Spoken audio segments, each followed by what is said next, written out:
And we're on. So, oh my I gosh. did. Yeah. Anyway, so, gosh, you just broke whatever I tried to do right here. So we're on. Thank you once again to be here. In this weird experiment that we're trying to keep up alive as pretentious, serious people, but sometimes that completely fails. And we appreciate whoever is listening and watching to be with us and lend us your ears and your brain a little bit for 30 minutes. Right?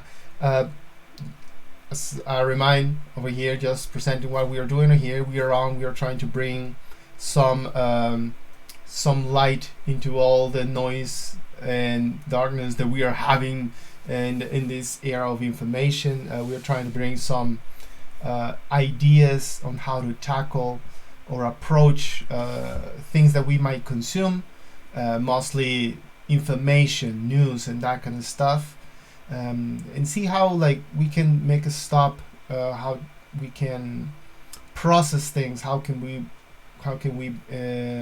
be more mindful, more control, more knowledgeable in all of this, right?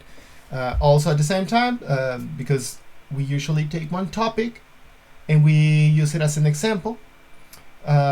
Sometimes we are not a specialist. I mean, not sometimes, most of the times we are not a specialist about the given topic or the given example that we are trying to do. But what we're trying to do is go around how to consume that thing. And sometimes we might have ideas, and sometimes we might forget ideas.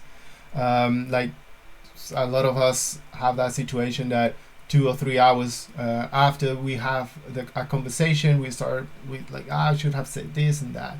So if for some reason sometimes we get an idea in a way that you think is also useful, go ahead and bring it out in the comments.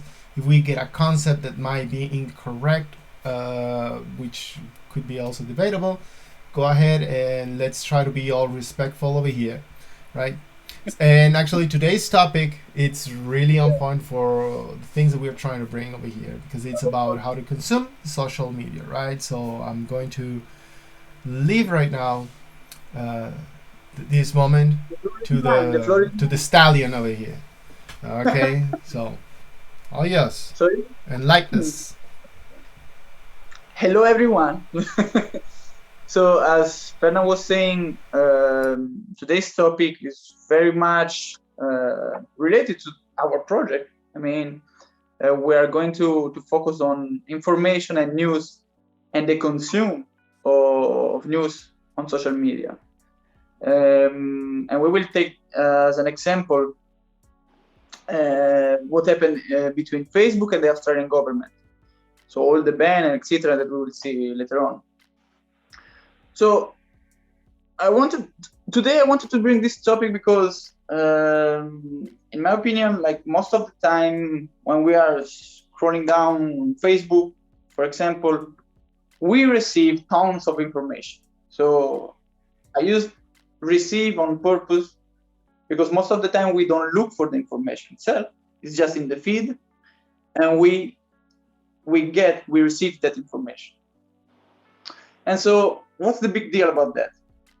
The big deal is that the way we receive information most of the time is not consciously exposed by ourselves. What do I mean? I think everybody knows that everything we see on our feed is based on an algorithm. So in this case, the algorithm that shows us certain information is based on what we have seen before, what our friends are seeing and sharing, and how much the creator of the content is paying for being into Facebook. So if we collect these three, let's say these three measures that makes the algorithm, we end up in something that I would call a bubble of content. Why a bubble of content? Because we basically receive always more and more a narrow information and news. So what I mean is that you keep receiving similar information every time from certain publishers and creators of content, etc., etc. So the view of the news is getting narrower and narrower, narrower and narrower. And so I wanted to bring the Facebook example because it's obviously I was reading on a I don't really remember if it was on a research, the Pew researcher, that half is obviously focused on United States, but I think it can apply also in Europe and most likely all around the world. Half, so one person out of two in the United States consume information often in Facebook, which is kind of obvious. So what does this mean? That we know that social media are very strong in the sharing of content and news. And we had a certain dependency on this media. I don't want to let's say evidence the fact that I'm not saying that Facebook is evil at all. In my opinion, if used properly, it can be obviously a way of being informed and perhaps well informed.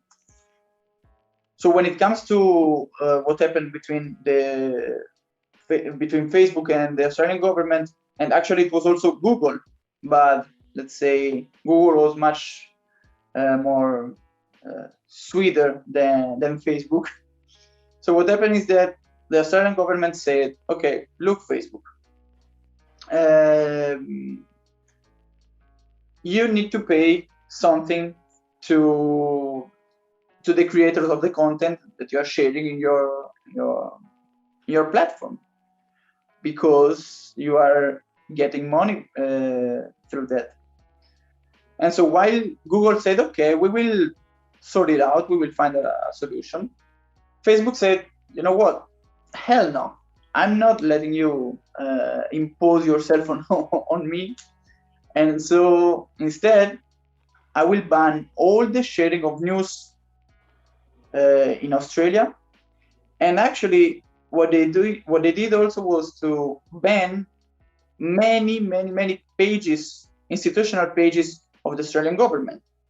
And I will, for example, one of them was the Department of Fire and Emergency Service, which is used many times by users, Australian users of Facebook, to get information, to get critical alarms, and etc. So just quickly going to an end and starting the conversation, the things that I would like to bring up is that these bans, so first of all, what the Australian government did was perhaps the first attempt to discourage and to limit the power of the social media, particularly on Facebook. Okay, it was a try.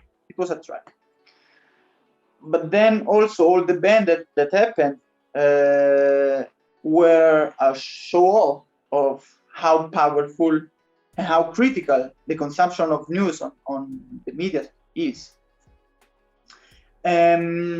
So let's start having a conversation on perhaps what are our thoughts on what happened, what can we do on that.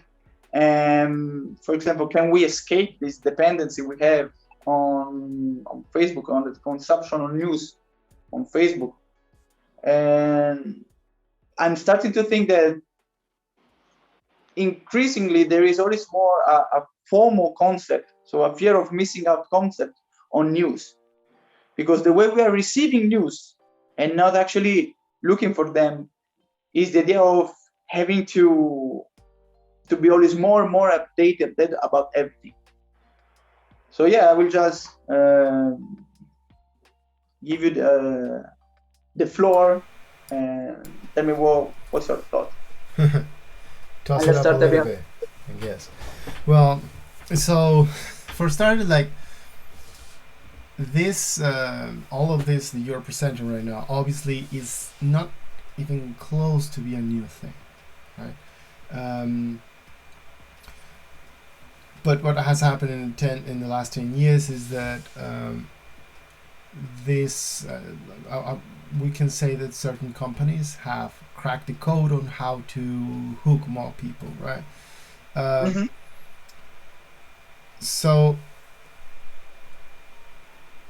this is a topic that that first of all, yeah, I know some information about it, and unfortunately, I don't have the retention of names of books or articles and that kind of stuff, right? But And we can leave them in the comments. probably sure.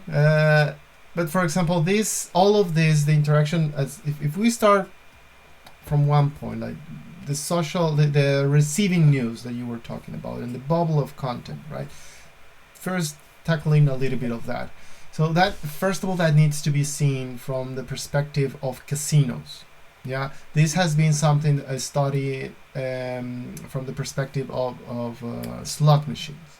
Yeah, there are TED presentations. There's a book, I really don't remember the author of that, but she actually explains all of that. That this euphoric reaction of getting something new, and I say new about what else is somebody else doing. Right? Now you also mentioned the FOMO, right? That's also a term that came like a little bit more recent. So all of those things are extremely attached to the way we feel, to emotion. So this is not only our psyche; it's also physiologically, like like our neurotransmitters are like sending us certain hormones and certain things that makes us feel in a way. And for that matter, we have all these old techniques in terms of the meditation and that kind of thing, of awareness of not awareness, it's the this mindfulness, like to be exactly aware of what you are saying and feeling, right? So for sure, in that area, in that specific area, can we hook us out? Yes, we can, but we need training. Yeah, we need to train. If we are emotionally immature, yeah, we won't be able to be more wise in how do we consume things, right? If we have people who get hangry, or it's a cloudy day and the day crumbles, if it's something that if there's someone that believes that external factors are going to affect, or one little detail is going to affect, and then the whole thing crumbles, like before going into social media and all this kind of stuff, would be amazingly to have some training, emotionally training, all this kind of stuff, right? Because at the end, what we see is all the reactionary part, reactions and reactions and reactions. That's the product in all this case, which is us. We are only reacting to the thing. Yeah, we want to give opinions. Sure, right now we say like leave it in the comments and that kind of stuff. But if someone is going to leave something in a comment, for as absurd as this sounds, is like, yeah, I want to leave this thing over there, and then write it down. Come tomorrow, read it again, and then publish it. And I know this first-handed, and a lot of people know this first-handed, because that's how actually publishing a paper or writing a document works. When you write something, you might be already have maturity already and that kind of thing, and you might be getting it the first time. And a lot of people, you read something, that point, you wait 15 minutes, 1 hour, come again, and then you reconstruct. Yeah. So I think in Yeah. this, yeah. The reaction of it is reacting to the emotions. Like we are speaking about this on the information, but to make people realize that is daily life concept. Because when you get angry, you react in a certain way right away. Mm-hmm. If you stop and think, you would react differently, because you, let's say, you have a more critical analysis of the emotion you felt. Mm-hmm. So it's not for the reaction after all. So as you say, people should, let's say, could start training about that, but before training, they need to realize that they need that. They need to realize that they are reacting, Mm-hmm. because we are speaking about that as if everybody knows and already realized that they are just reacting to the news. Mm-hmm. Okay. So that's basically what we are trying to do, like Mm-hmm. to give people the idea of, look, you are just reacting. We should stop, take a break, and think and analyze the fact that we are reacting and start training on that. Mm. Yeah, and let's also keep in mind this: the fact that we are saying these things right now, it's how whoever listens to this, how you human feel about this kind of stuff, because you can have people that will say like, yeah, that's right, that's a cool thing. I knew this before, but I'm not very good at being constant at playing this. But there will be also the kind of people that say like, this mindfulness BS and yada yada.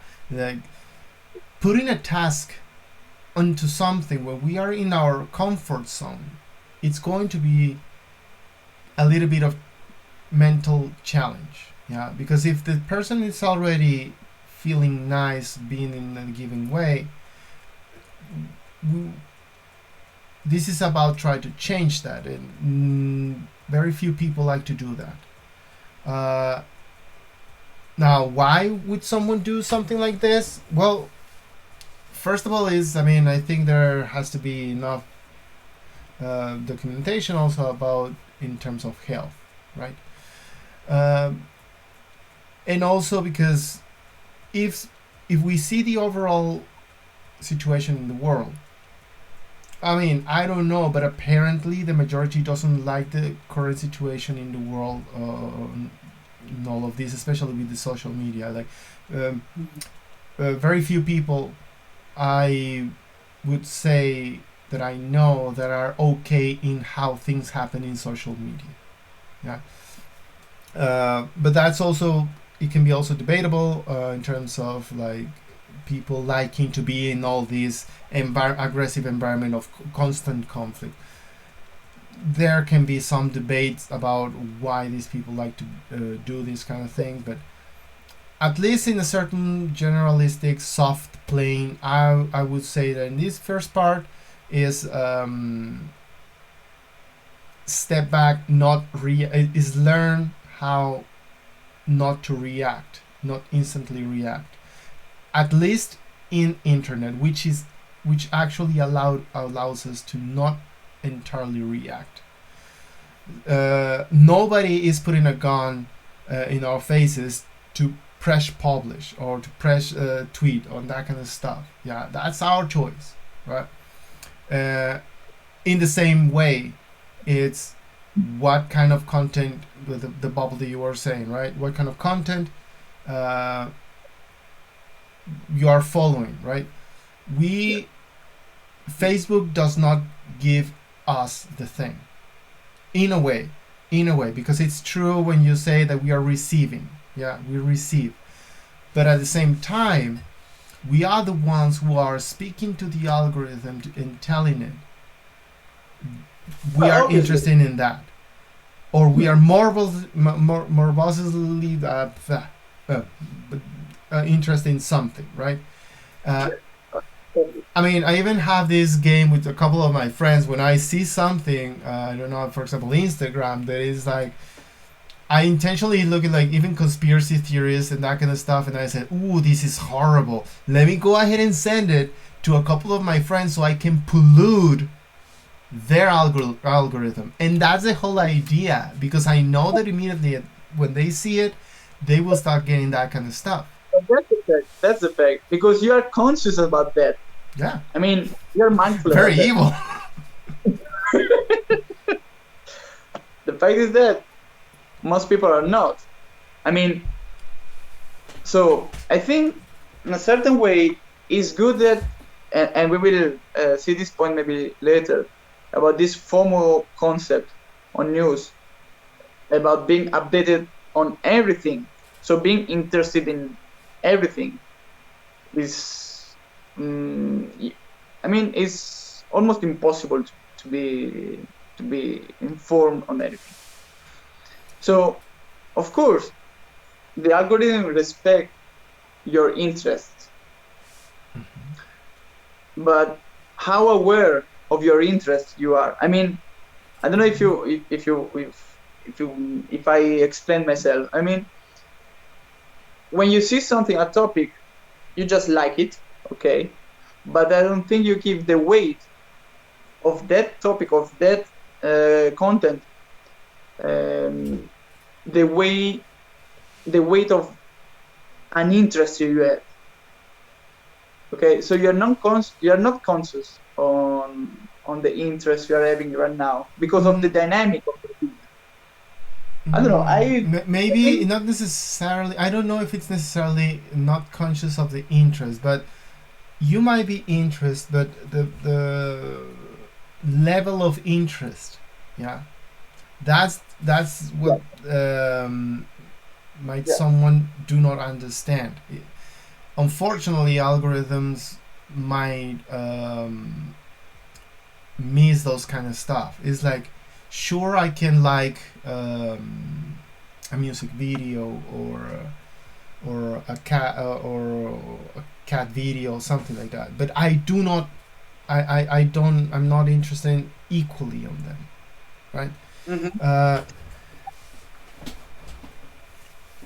But so at the end is like, if you present any time of attention or interest into whatever, is just be conscious that that is going to start creating this bubble.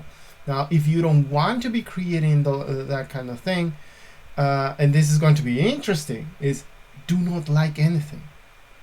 You already given information by the time that you are putting something on the screen, because that also counts, right? Yeah, if you scroll down and then scroll up to see again, the algorithm catches it. Yeah, that counts. I forgot what's the name of a very cool extension in Chrome that actually works similarly on how Facebook collects data, and from there it tells you like, okay, you are more conservative, you are more prompt to buy clothes in the store or online. A lot of very interesting data. But anyway, so here is the it's okay to have interest in many things. Just be aware that you have that interest. Now, I can be interested in politics or in tech or in social problems, right? If I am going to present that interest, I need to be emotionally strong to receive things that might make me uncomfortable, right? That's the whole idea. I would say that's the whole idea. Yeah. The thing with the likes is this is interesting in terms of now there's social norms that if you don't like something, you are unpolite. Yeah. So those type of norms can be a little bit ridiculous. If you want to be more focused on how do you want to talk to the algorithm. So I talked about the whole be emotionally mature, know how aware of what we are clicking, and this is yet another concept is remember that you are talking to an algorithm. every time you are in any kind of page and something like that. You are talking to something. Yeah. And I'm trying to take care of the time over here, and I will end it over here. I would like to bring up another point after this. Yeah. And then go for the conclusion. Okay. So yeah. So the last thing I'm trying to bring here is.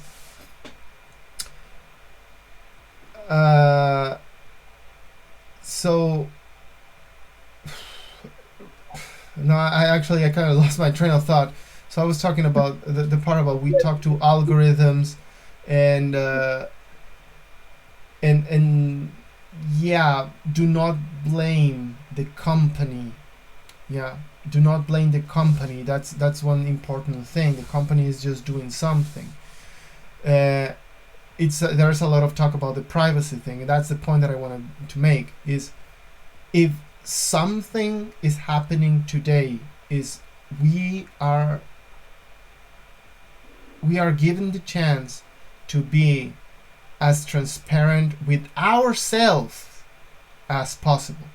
The concept of guilty pleasure should disappear. Yeah, if you like something, you like something, and be proud of that thing.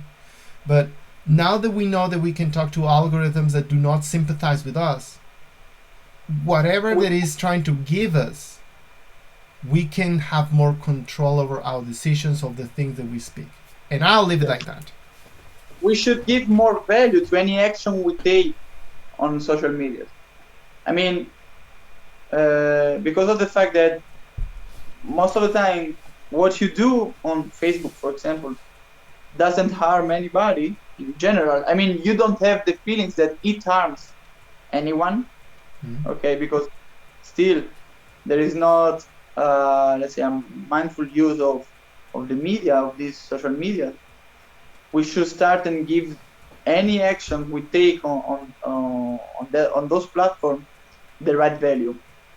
Because based on that, I would like to bring up the last point before the conclusion, because I think we are about to run out of time, right? Okay, so the last thing, and I would be brutal, is that think about, so when I said receiving information that is based on the creator of the content, how much he pays, and where it wants to direct the news.